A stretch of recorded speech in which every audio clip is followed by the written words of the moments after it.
साल 2802 में पृथ्वी से गए हुए दो एस्ट्रोनॉट एडम और जैक अपने स्पेसशिप में नजर आते हैं।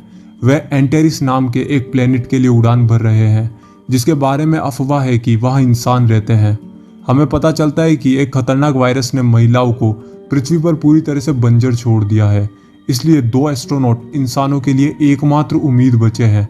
उनका मिशन एंटेरिस की यात्रा करना और कुछ महिलाओं को ढूंढना और उन्हें लड़कों के लिए पृथ्वी की यात्रा करने के लिए मनाना है। कुछ ही समय बाद जब स्पेसशिप एंटेरिस के पास आता है तो वह अजीब ग्रेविटेशनल फोर्स के कारण वह अचानक खराब हो जाता है। एडम और जैक स्पेसशिप पर काबू पाने की पूरी कोशिश करते हैं, लेकिन ये सतह पर क्रैश हो जाता है।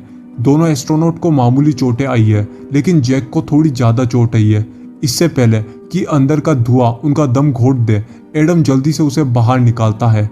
फिर हमें एंटेरिस ग्रह का व्यू दिखाया जाता है। यह एक बंजर भूमि है जिसमें हर जगह बड़ी चट्टानें हैं, जिनमें फसलों के कोई लक्षण नहीं है। इस बीच एडम जैक के घावों पर काम करता है और उसे भविष्य की सिरिंज का इंजेक्शन लगाता है, जो उसे अपने आप ठीक कर देता है। जैसे ही दोनों बातचीत कर रहे होते हैं, अचानक एक कुत्ते की भौंकने की आवाज सुनाई देती है। अब तक वे मानते थे कि इस ग्रह पर जीवन का होना सिर्फ एक अफवाह है, लेकिन कुत्ते के भौंकने से उन्हें प्रेरणा मिलती है और एडम आवाज का पीछा करना शुरू कर देता है। थोड़ा इधर उधर भटकने के बाद वह एक जंगली जैसे दिखने वाले लड़के को कुत्ते को पकड़ता हुआ देखता है। एडम उसके पास जाने की कोशिश करता है, लेकिन डरा हुआ लड़का कहता है कि स्नेक हेड्स पास में है और भाग जाता है। दुर्भाग्य से कुछ ही मिनटों के बाद वे स्नेक हेड्स द्वारा पकड़ लिया जाता है, जो वास्तव में महिलाओं का झुंड है और उन्होंने पुराने जमाने के कपड़े पहने हुए हैं।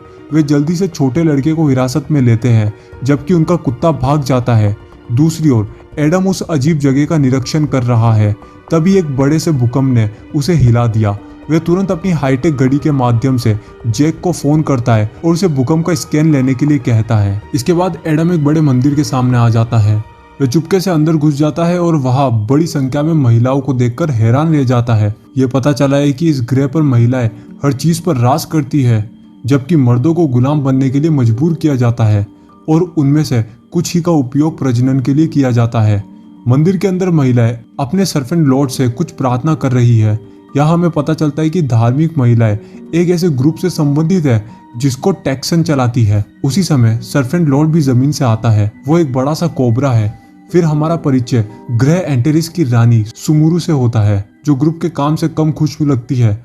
इस बीच छोटे लड़के को कमरे में लाया जाता है। जैसा कि एडम सदमे में है और डरावनी नजरों से देखता है। टैक्सन ने बताया कि लड़के को सर्फेंट लॉर्ड के लिए बलिदान किया जा रहा है।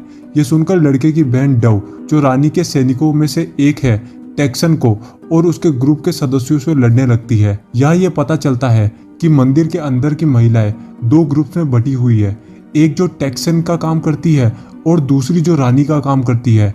डव अकेले लड़ना जारी रखती है और अचानक सर्फेंट लॉर्ड झपट्टा मारता है और ग्रुप के सदस्यों में से एक को निगल लेता है। गुस्सेल टैक्सन अपनी महिलाओं को डव को पकड़ने का आदेश देती है, लेकिन रानी उन्हें रोक देती है, यह दावा करते हुए कि यह सिर्फ सेल्फ डिफेंस था। दोनों नेता अपनी अपनी बहस में पड़ जाते हैं, लेकिन तभी एडम, जो एक कोने में छिपा हुआ है, उसको अपने दोस्त का फोन आता है, जो कमरे में सभी को सचेत करता है। टैक्सन तुरंत अपने सैनिकों को उसके पीछे जाने का आदेश देती है, लेकिन एडम अपनी बंदूक का उपयोग करके भागने लगता है। हंगामे के दौरान छोटा लड़का भी मंदिर से भागने में सफल हो जाता है। थोड़ी देर के बाद एडम और छोटा लड़का इस ग्रह से बचने के लिए स्पेसशिप की ओर बढ़ते हैं। हालांकि एडम के जाने से पहले उसे टैक्सन की एक महिला द्वारा पैर में तीर मारा जाता है। फिर भी जैक और लड़के की मदद से वे स्पेसशिप के अंदर चले जाता है, लेकिन तीर में जहर लगा है, जिससे वह धीरे धीरे होश खो बैठता है। बाहर रानी अपनी सेना के साथ आती है और टैक्सन के ग्रुप को जाने के लिए कहती है। पहले तो वो इनकार करती है, ये दावा करते हुए कि महिलाओं के लिए पुरुषों को मारना पूरी तरह से कानूनी है। लेकिन जब सुमोरू ने दावा किया कि वह रानी है और हर चीज पर उसका अधिकार है, तो वह मन मारकर चले जाती है। इसके बाद रानी स्पेसशिप में प्रवेश करती है और एलियंस का सामना करती है। वह फिर कुछ निकालती है और उसे एडम में इंजेक्ट करती है, जिससे उसकी जान बच जाती है। अगले सीन में एडम और जैक को रानी के महल पर लाया जाता है, जहां वे प्राइवेटली मिलने में कामयाब रहे। जैक ने बताया कि जियोस्कैन के अनुसार उन्हें पता चला कि यह ग्रह मर रहा है और इसलिए भूकंप इतनी ज्यादा बार आते हैं। ग्रह के पास बस 2 महीने ही बचे हैं, फिर यह ग्रह खत्म हो जाएगा।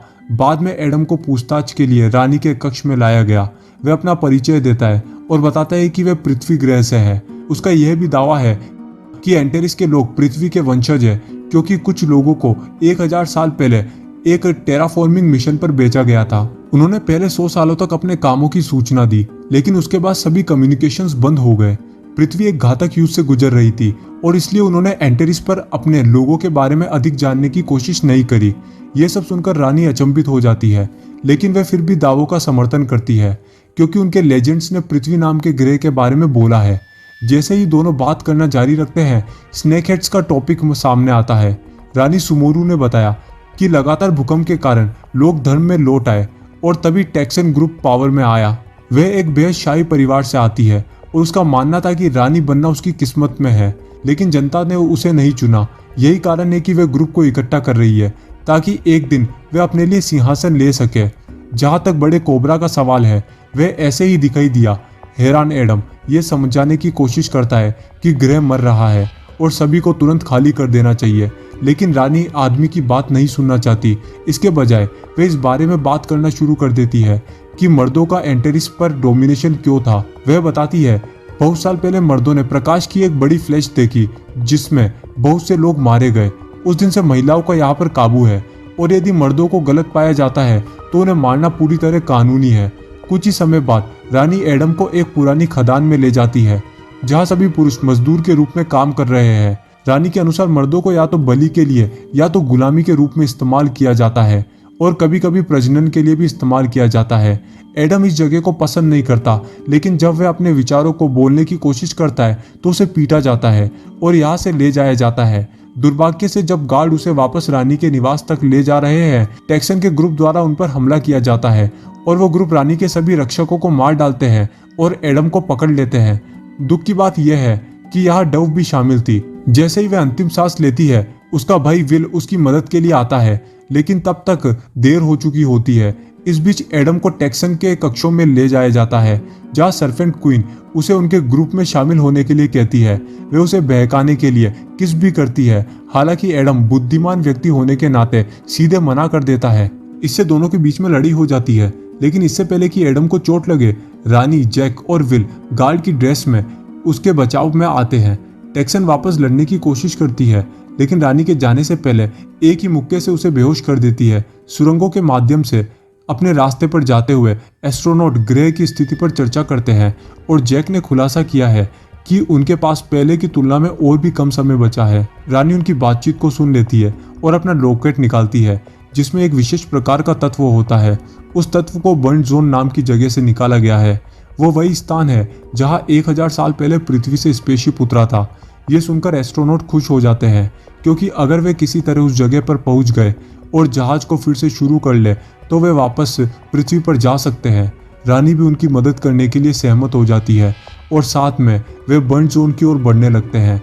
रास्ते में वे कई टेक्सन के गुंडों से बचते हैं और कुछ ऐसे लोगों को आज़ाद भी करते हैं जिन्हें गुलामों के रूप में बंद कर दिया गया था। जब वे बाहर पहुंच जाते हैं तो रानी सुमोरू एस्ट्रोनॉट से कहती है कि उन्हें अभी भी कई किलोमीटर की यात्रा करनी है, क्योंकि बर्न जोन एक बड़ी पहाड़ी के पीछे है। सर्फेंट ग्रुप के होने के बावजूद जैक और एडम अपनी यात्रा जारी रखने का फैसला करते हैं। कुछ ही समय बाद एडम रानी को उनके साथ आने के लिए मनाने की कोशिश करता है, ये बोलते हुए कि वो पृथ्वी पर ज़्यादा सुरक्षित है। हालांकि वह इनकार करती है, यह कहते हुए वह लोगों पर शासन नहीं करती है लेकिन उनकी सेवा करती है। शायद वो यहाँ पर ही मरना चाहती है। तभी एक बड़ा भूकंप आता है जिसके कारण ग्रुप नीचे गिर जाता है। इसके साथ जैक ये रास्ता निकालता है कि ग्रह का विनाश निकट है। थोड़ी देर के बाद ये लोग एक आदमी के कंकाल के सामने आता है और जब जैक इसकी जांच करता है तो उसे पता चलता है कि उस व्यक्ति की मृत्यु लगभग 900 साल पहले हुई थी, उसी वर्ष जब इंसान एंटेरिस में आया था। आगे पता करने पर उसे यह भी पता चलता है कि उस क्षेत्र में एक विस्फोट हुआ था और इसलिए ज्यादातर मर्द मारे गए। ये सुनकर रानी को पता चलता है कि यह वही रोशनी की चमक थी जो सदियों पहले उनके पूर्वजों ने देखी थी, क्योंकि वो चमक प्राकृतिक कारणों से उत्पन्न हुई थी, यानी मर्द निर्दोष थे। इसलिए इन सभी सालों में उनका धर्म, जिसमें कहा गया था कि पुरुष खतरनाक और निकम्मे है, एक झूठ पर बनाया गया था। ये बात रानी को अंदर से तोड़ देती है, लेकिन लड़कियों से चलते रहने के लिए कहते हैं क्योंकि उनके पास ज्यादा समय नहीं बचा है। अगले सीन में ग्रुप बर्न जोन के पास आता है जो एक बड़ा सा स्पेस डोम की तरह होता है। जैक और विल कंट्रोल रूम से इंजन को फिर से शुरू करने की कोशिश करते हैं, जबकि एडम और रानी नियंत्रित करने के लिए दूसरे कमरे में जाते हैं। बहुत मेहनत के बाद एस्ट्रोनॉट इंजन को फिर से चालू करने का प्रबंधन करते हैं, लेकिन दुर्भाग्य से टेक्सन और उसका ग्रुप आता है। दोनों पक्षों के बीच एक लड़ाई होती है, लेकिन एडम हाईटेक गैजेट्स के साथ ज्यादातर महिलाओं को मार देता है। अब केवल टेक्सन बची है, लेकिन वह रानी को लड़ाई के लिए चुनौती देती है, जिसके लिए वो सहमत है। सबसे पहले दोनों बराबरी से लड़ते हैं, लेकिन जल्द ही अपनी युद्ध तकनीकों का उपयोग करते हुए रानी जीत रही होती है।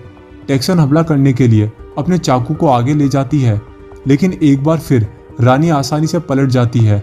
कुछ देर के लिए सर्फेंट क्वीन से लड़ने के बाद रानी उसे एक जनरेटर में फेंक देती है, जिससे वह गिर जाती है। फिर भी टेक्सन हार मानने को तैयार नहीं है और वह रानी पर अपने चाकू से हमला करने लगती है, लेकिन इस बार एडम उस पर फायर करता है और उसे हमेशा के लिए खत्म कर देता है। कंट्रोल रूम में जैक स्पेसशिप शुरू करने में कामयाब रहा और अब यह उड़ान भरने के लिए तैयार है। ये जानने के बाद कि एंटेरिस पर किसी भी अत्याचार के लिए पुरुष जिम्मेदार नहीं है, ग्रह मर रहा है, रानी भी जैक, एडम और विल के साथ पृथ्वी की यात्रा में शामिल होने का फैसला करती है। जल्द ही स्पेसशिप उड़ान भरता है और हवा में उड़ता है। एंटेरिस के सभी लोग हैरान होकर स्पेसशिप को देखते हैं। उन्हें अपनी रानी के बिना देखकर एडम बुरा महसूस करता है और सुझाव देता है कि वे सभी को जहाज के अंदर लाए, क्योंकि इसमें 500 लोगों के लिए पर्याप्त जगह है। जैक ये दावा करने की कोशिश करता है कि खतरनाक भूकंप जहाज को नष्ट कर सकता है, लेकिन एडम और रानी रिस्क लेने के लिए तैयार है। जल्द ही वे जमीन पर पहुंच जाते हैं और लोग उस बड़े ढांचे को देखकर चौंक जाते हैं, जिसे वे पहले बर्न जोन कहते थे। रानी सुमोरू बाहर निकलती है और सभी को अंदर आने का आदेश देती है, यह बोलते हुए कि हमारा ग्रह मरने वाला है, इसलिए वे दूर के ग्रह में जा रहे हैं। उस ग्रह में कई अन्य लोग होंगे और लिंग, जाति या धर्म में कोई भेदभाव नहीं है।